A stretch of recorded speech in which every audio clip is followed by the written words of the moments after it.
Çınar daraxtı bilasizlar, daraxtni, çınarni, navlıqini. Şularni sizden işlerden koyup kopma. Urgen City'de xalasanızlar 40 milyon so'm bilan, xohlasanızlar subsidiyaga Urgen City'de 4-chi etajda 2 xonali kvartira ko'p berjekman. Görünüşü 3 xonali edin, qaranglar. Yine.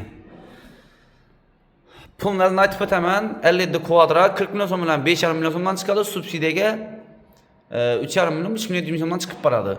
Uyni bir obzor etib beraman. Urgen City'de 4-chi etajda 2 xonalimiz. Mektep bakça kimlikinden mamma yok, yolun üstünde. Birimiz spalnimiz, yine.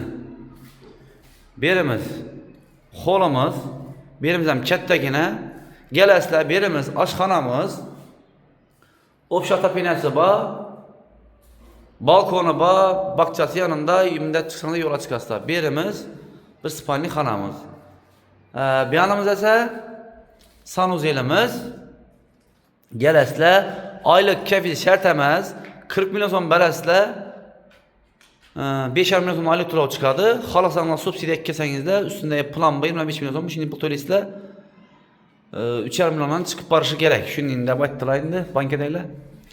Bir pasport berdilar, podpiska bos, yerdan chiqmasin. Jallari sog' bo'lsin, kelaverasizlar.